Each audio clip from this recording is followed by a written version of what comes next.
Is there any story about like White Party? What about P. Diddy? P. Diddy? I don't even want to hear about it. Many artists, famous artists, are from advertising. And I always wonder, why aren't we showing their art? People can really be true to themselves. There are no rules in art.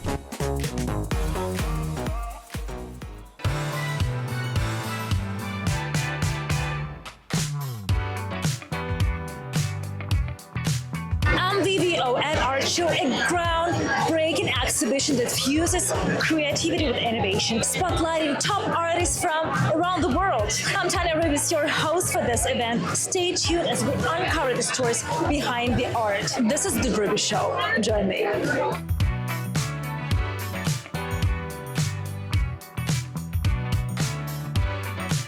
So friends, we are at the MvVO ART show and we have a founder of this beautiful show and exhibition. Maria, so nice to meet you. You've been a founder since the beginning of this show. Yes. Seventh time. This is 7th edition. How was this brilliant idea born? I used to work in advertising and I had a lot of friends who were artists. And I always wonder, why aren't we showing their art? Because if you think of the past, many artists, famous artists, are from advertising. Andy Warhol was an illustrator. Edward Hopper was an art director. Rene Magritte was a graphic designer. Jasper Jones did the Bloomingdale windows. James Rosenquist was painting billboards. So as you can see, there's a history of artists that are from advertising. So this is the next generation. Oh my God, you mentioned this Bloomingdale's windows. Yes. This is the piece of art, really? Yes. Especially for Christmas time, Yes, right? right now, yes, it is, absolutely.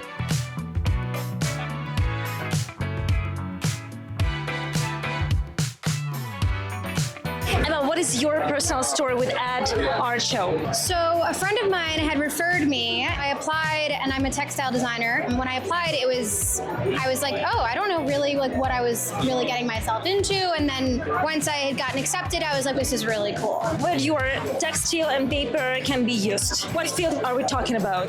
So I guess it's more fine art, but I also have made some fashion pieces as well to be worn, but you gotta be careful with the water because if it gets wet, it's not the most durable when it gets wet. It's not for everyday use. It's just for maybe red carpet for some special occasion. Exactly, yes. Do you ever create something and think, oh my God, I can believe it, I just made it? Sometimes I do look at my work and think that's terrible because a lot of artists do feel like that. But sometimes I think, wow, I did create that. And what exactly art we're talking about? My love as a child was graphics, graphic art, advertising, lettering. We'd go through Dublin City and I was just transfixed with street signs, names of stores, how the lettering worked. So I really wanted to work in advertising and I did that for a little while on and off, freelance, worked for TV shows, worked with film companies. Halloween is coming, we have this spooky season, and I've heard that in Ireland, people do believe in ghosts. Yes. So it's true, right? But there are many ghosts in New York as well. Like people, like you're dating a guy and he's just disappearing, that's the ghost.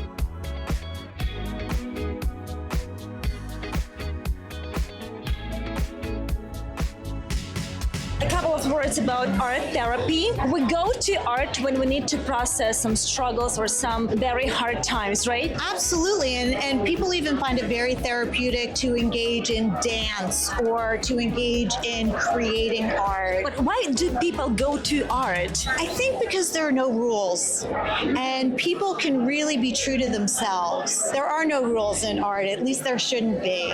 And so people don't feel restricted and there's something meditative about expressing yourself and seeing it on the page and enjoying it and then having other people enjoy it as well.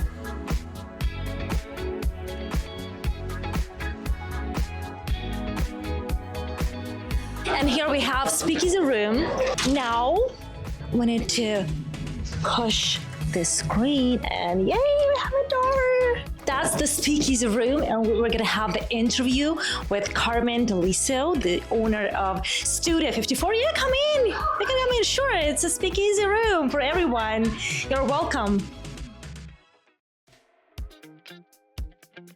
So right now we are in the speakeasy room. Let's talk about the art. You're a founder of this Studio 54. If Studio 54 was still open, which style would you decorate it like today? My dear, I must say that during the days of studio, because it was a theater, we kept it very simple and we treated it like a theater, which is what it was originally.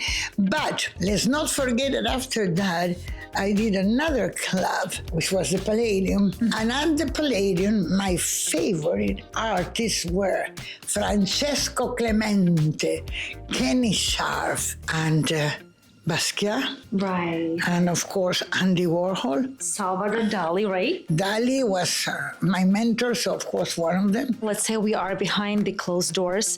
Let's talk about your Studio 54. Can you share the craziest story from those period of time? There was not one particular great party.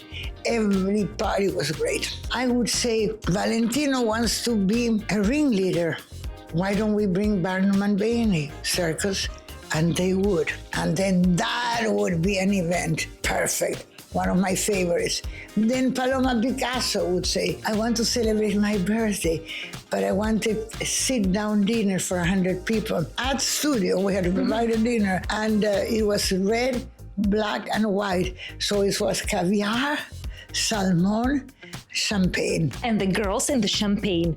And not in that moment, it was Liza Minnelli singing for us, and she was singing Cabaret. Welcome to Cabaret. Armani wanted to have a party for his fashion show, so he wanted an Italian palazzo. So I transformed the studio into a palazzo. Is there any story about like white party? What about P. Diddy? P. Diddy, I don't even want to hear about it. I met him clearly because who hasn't met somebody at that time?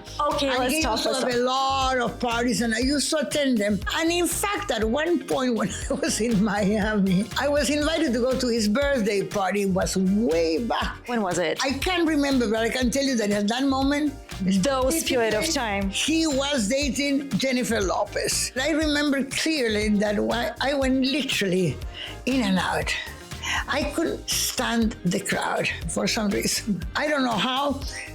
I didn't feel comfortable. I felt something that, like if I didn't belong there. So I told Enrique, who was my companion in that moment, I think we should get out. He was very upset because being Brazilian, loving celebrities, he didn't see any reason for me to leave right after coming in. But I didn't feel comfortable. And I'm a very pure spiritual person. I do these events to make people happy. Thank you so much for this interview. Thank you. I love you so much. I love you too. And I love the way we dress together. We always seem to match. Can I offer you a glass of champagne right now? I would appreciate, but I'm on rosé at the time being. Let's go to Grape Rosé. Yep. All right.